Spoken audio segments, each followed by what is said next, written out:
धोके वो खींच देला सड़िया, धोके वो खींच देला सड़िया, राती के देवरा मुचु कैलस कमरिया, राती के देवरा मुचु कैलस कमरिया।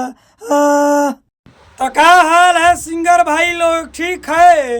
ये जो गाना लिखे हैं ना, देवर भाभी के ऊपर गाना लिखे हैं, तो अगर आप सिंगर हैं तो आप इस गाने को गा सकते हैं, रिकॉर्डिंग करवा सकते हैं। दोस्तों बिल्कुल हम ये गाना फ्री में लिखे हैं, तो पूरा वीडियो को फुल देखिए। हम गाना को स्टार्ट कर रहे हैं, लेकिन गाना को स्टार्ट करने से पहले आपसे हाथ जोड़ के रिक्वेस्ट है, चैनल पर नए हैं ना तो सब्सक्राइब कर दीजिए, लाइक कर दीजिए।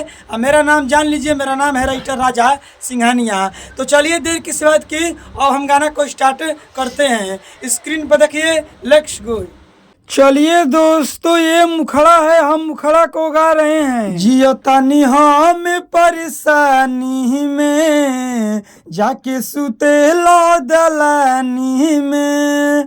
हाँ, जियो तानी हम परेशानी में, जाके सुते लो दलानी में। धोके वो खींच देला सड़िया, धोके वो खींच देला सड़िया, राती के देवरा मुचु कैलस कमरिया, राती के देवरा मुचु कैलस कमरिया। चलिए दोस्तों, ये पहिलिका अंतरा है, हम पहिलिका अंतरा को गा रहे हैं। से जिया पे आके करे लछड़े खानी, दादा रे दादा को देता पानी पानी। हाँ हाँ, सजिया पे आके करे लछड़े खानी, दादा रे दादा को देता पानी पानी। आके उतरले बाके वड़िया, आके उतरले बाके वड़िया, राती के देवरा मुचु कैलस कमरिया, राती के देवरा चिहु कैलस कमरिया। चलिए दोस्तों, ये दूसरा का अंतरा है, हम दूसरा का अंतरा को गा रहे हैं। मनलन बात राइटर राजा सिंघनिया, बन गोइली बानी हम सलेंदर के रखनिया।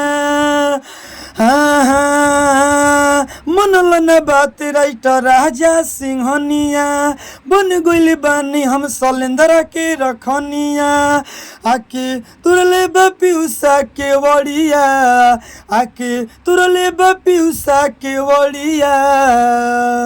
दोस्तों जहाँ पीयूषा लिखा हुआ है, यानी पीयूष भाई, शैलेंद्र भाई और पीयूष भाई ने कमेंट बॉक्स में कमेंट किए थे कि राजा भैया गाने में मेरा नाम डाल दीजिएगा, शैलेंद्र और पीयूष।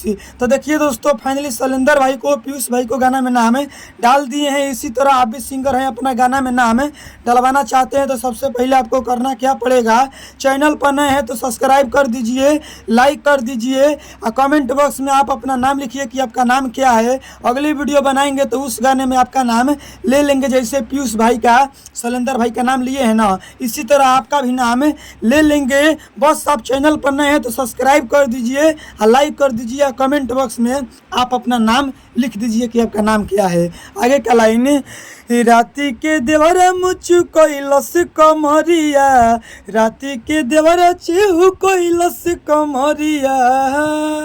तो चलिए दोस्तों, गाना समाप्त तो हो गया है। अब मेरा बतिया को ध्यान से सुन लीजिए।